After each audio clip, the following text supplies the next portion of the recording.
ఈరోజు దేవుని వాగ్దానం 66వ కీర్తన 9వ వచనం. ఆయన మా పాదములు కదలనీయడు, ఆయన మా పాదములు కదలనీయడు.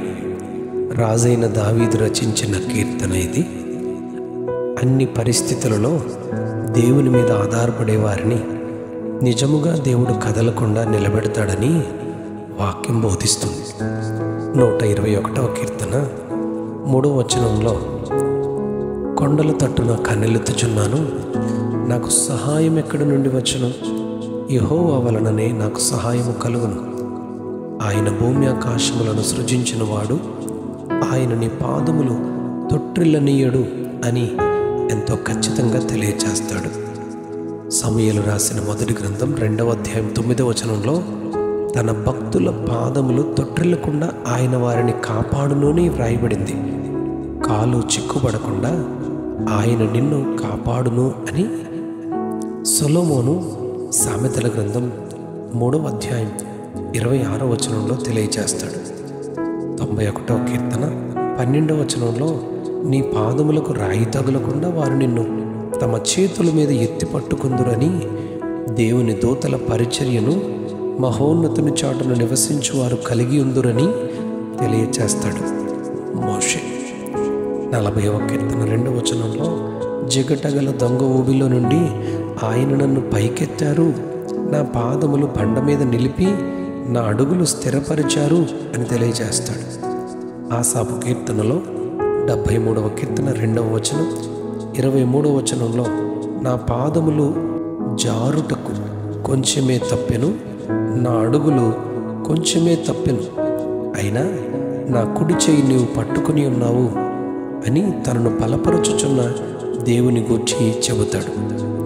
కీర్తన 15వ కీర్తన 5వ వచనంలో, ద్రవ్యము వడ్డీకి అనివాడు, నిరపరాధిని చెరుపుటకు లంచము పుచ్చుకొననివాడు ఎన్నడూ కదలింపబడ్డని దావీదు బోధిస్తాడు.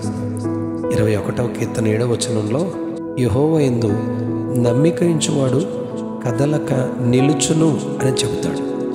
55వ కీర్తన 22వ వచనం, సామెతల గ్రంథం 30వ వచనంలో, నీతిమంతులను ఆయన ఎన్నడూను కదలనీయడు అని చెప్పబడింది.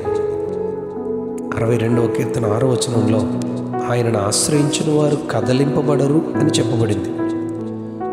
112వ కీర్తన 5-6 వచనాల్లో, దయాళులు అప్పు ఇచ్చేవారు భాగ్యవంతులు, అట్టివారు ఎప్పుడూ కదిలింపబడరు అని దావీదు చెప్తాడు. అపోస్తల కార్యాలు 2వ అధ్యాయం 25వ వచనంలో, నా ప్రభువును కుడిపార్శ్వమున ఉన్నాడు, నా కుడిపార్శ్వమున ఉన్నాడు నా ప్రభువు గనుక నేను కదల్చబడనని దావీదు చెబుతున్నట్లుగా ప్రవచనం అక్కడ చెప్పబడింది. యెషయా గ్రంథం 57వ అధ్యాయం 20వ వచనంలో, భక్తిహీనులు కదలుచున్న సముద్రము వంటి వారు అని చెప్పబడింది. కనుక సహాయము దేవుని వలననే అని ఎదురు చూచేవారిని ఆయన కదలనీయడు. దేవుడు తన కుడి చేతితో పట్టుకొని నడిపింపబడేవారు ఎన్నడూ కదలింపబడరు. ద్రవ్యము వడ్డీకి అనేవారు కదలింపబడరు అని, అలాగే ఆయన యందు నమ్మికించేవారు కదలింపబడరు.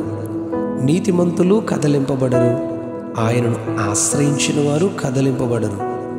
దయాళులు అప్పిచ్చువారు కదలింపబడరు. ఈ రీతిగా జీవించేవారే ఆయన మా పాదములు కదలనీయడు అని దావీదులే చెప్పగలరు. ఈ రీతిగా మనము కూడా జీవిస్తూ కదలింపబడని స్థితిలో దేవుని కొరకు సాగుదుము గాక. Amen, amen, amen. ఆయన మా పాదములు కదలనీయడు, ఆయన మా పాదములు కదలనీయడు. ఆమెన్.